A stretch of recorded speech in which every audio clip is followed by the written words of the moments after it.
ಇನ್ನು ಸಿಂಹರಾಶಿಗೆ ಹೋಗೋಣ. ಸಿಂಹರಾಶಿಯವರಿಗೆ ವಾರದ ಆದಿಯಲ್ಲಿ ವಿದೇಶ ವಹಿವಾಟಿನ ಲಾಭ ಚೆನ್ನಾಗಿದೆ. ಹಿರಿಯರಿಂದ ಸೂಕ್ತ ಸಲಹೆ ಮಾರ್ಗದರ್ಶನ ಸಿಗ್ತಕ್ಕಂಥದ್ದು ಚೆನ್ನಾಗಿದೆ. ದಾಂಪತ್ಯದ ಸ್ವಲ್ಪ ಮನಸ್ತಾಪಗಳು, ವ್ಯಾಪಾರಿಗಳಿಗೆ ಸ್ವಲ್ಪ ತೊಂದರೆ ಇದೆ, ಹುಷಾರಾಗಿರಿ.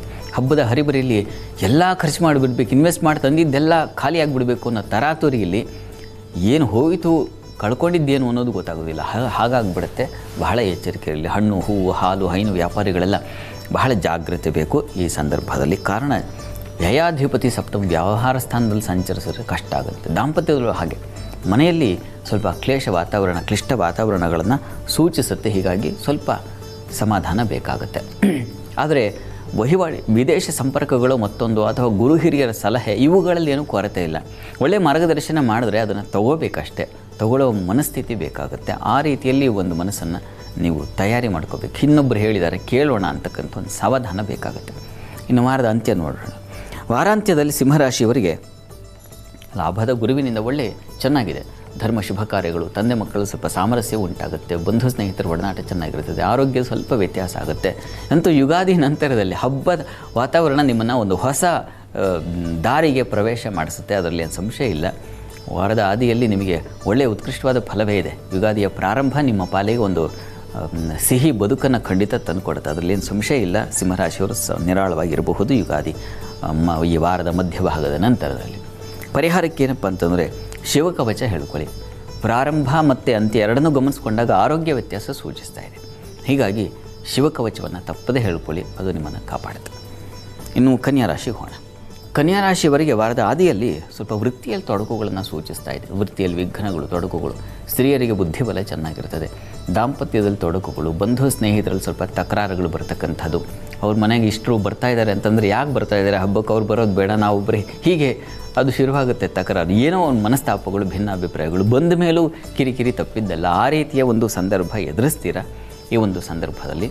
ಆದರೆ ಇದರ ನಿವಾರಣೆಗೆ ನೋಡೋಣ ಏನು ಮಂತ್ರ ಫಲ ಹೇಳ್ಕೊಳ್ಬಹುದು ಅಂತ. ವೃತ್ತಿಯಲ್ಲಿ ಸ್ವಲ್ಪ ತೊಡಕುಗಳಾಗುತ್ತೆ. ಎಷ್ಟಾದರೂ ಕೆಲಸ ಮುಗಿಯೋದಿಲ್ಲ. ಹರಿಬರಿಯಲ್ಲಿ ಕೆಲಸ ಮಾಡಿ ಮುಗಿಸೋಣ ಅಂದರೆ ಕೆಲಸ ಕೆಡುತ್ತೆ. ಹೀಗಾಗಿ ಸಾವಧಾನವಾಗಿ ಕೆಲಸ ಮಾಡ್ಕೊಳ್ಳಿ. ಏನು ಕೆಲಸ ವಹಿಸಿದ್ದಾರೆ ಅನ್ನೋ ಶ್ರದ್ಧೆಯಿಂದ ಕೆಲಸ ಮಾಡಿ.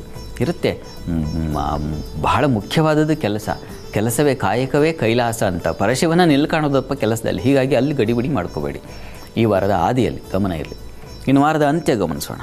ವಾರಾಂತ್ಯದಲ್ಲಿ ಕನ್ಯಾ ರಾಶಿಯವರಿಗೆ ಚೆನ್ನಾಗಿದೆ. ವೃತ್ತಿಯಲ್ಲಿ ಒಂದು ಬಲ ಇತ್ಯಾದಿ ಕಾಣಲಿಕ್ಕೆ ಅವಕಾಶ ಇದೆ. ಸ್ವಲ್ಪ ಸಾಲ ಶತ್ರುಗಳ ಬಾಧೆ ಇದೆ. ಅಧಿಕ ವ್ಯಯ ಸೂಚಿಸ್ತಾ ಇದೆ. ಹುಷಾರು. ಮನೆಯ ಖರ್ಚು, ಹಬ್ಬದ ವಾತಾವರಣ ಅಂತೇಳಿ ಎಲ್ರಿಗೂ ಬಟ್ಟೆ ತಂದುಬಿಡ್ತೀನಿ ಅಂತ ಹೇಳಿ ಪಾಪ ದುಡ್ಡೆಲ್ಲ ಖರ್ಚು ಮಾಡ್ಕೊಂಡ್ಬಿಡ್ತಕ್ಕಂಥ ಸಾಧ್ಯತೆ ಹೀಗಾಗುತ್ತೆ. ಒಂದು ಸಲ ಅದು ಮನಸ್ಸು ಕೇಳೋಲ್ಲ, ಒಂದೊಂದು ಸಲ ಉಬ್ಬರ ಆಗುತ್ತೆ. ಆ ರೀತಿಯ ಒಂದು ಸಾಧ್ಯತೆ ಸೂಚಿಸ್ತದೆ. ಪರಿಶ್ರಮ ಪಡ್ತೀರಾ. ವಾರದಲ್ಲಿ ತುಂಬ ಶ್ರಮ ತೊಗೊಂಡ್ಬಿಟ್ಟೆ ಅಂತ ಅನಿಸುತ್ತೆ.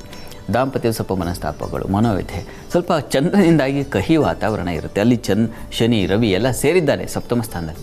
ಹೀಗಾಗಿ ಆ ಖರ್ಚು ಮಾಡಿಕೊಂಡಿದ್ದರ ಆ ಹೊರೆ, ಆ ಘರ್ಷಣೆ, ಮನಸ್ಸಿಗಾದ ಘರ್ಷಣೆ ಮನೆಯ ಮಂದಿಗೆಲ್ಲ ವಿಸ್ತರಿಸ್ಬಿಡುತ್ತೆ. ಆಗ ಹಾಳಾಗುತ್ತೆ ಬದುಕು. ಹೀಗಾಗಿ ಸ್ವಲ್ಪ ಶಾಂತವಾಗಿರಬೇಕು. ಇದಕ್ಕೇನಪ್ಪ ಪರಿಹಾರ ಅಂತಂದರೆ ನವಗ್ರಹ ಸ್ತುತಿ ಹೇಳ್ಕೊಳ್ಳಿ. ಅದು ನಿಮಗೆ ತುಂಬ ಅನುಕೂಲ ಮಾಡಿಕೊಡುತ್ತೆ. ಆರೋಗ್ಯದಲ್ಲೂ ಅಷ್ಟೇ ಸ್ವಲ್ಪ ಏರುಪೇರು ಆಗ್ತಕ್ಕಂಥ ಸಾಧ್ಯತೆ ಸೂಚಿಸ್ತಾ ಇದೆ. ಹೀಗಾಗಿ ನವಗ್ರಹ ಸ್ತುತಿಯನ್ನು ಒಂದು ಸಲ ಹೇಳಿಕೊಂಡ್ರೆ ವಾರ ಇಡೀ ಒಂದು ಸಲ ಪ್ರಾತಃ ಕಾಲ ಎದ್ದು ಸ್ನಾನ ಮುಗಿದ ಕೂಡಲೇ ನವಗ್ರಹ ಸ್ತುತಿಯನ್ನು ಹೇಳ್ಕೊಳ್ಳೋದು ಅಥವಾ ಕೇಳಿಸ್ಕೊಳ್ಳೋದು ಆಗುತ್ತೆ. ಇದನ್ನು ಮಾಡಿದ್ರೆ ಇಷ್ಟು ತೊಡಕುಗಳು ಅಷ್ಟು ಬಾಧಿಸೋದಿಲ್ಲ. ಯೋಚನೆ ಮಾಡಬೇಡಿ.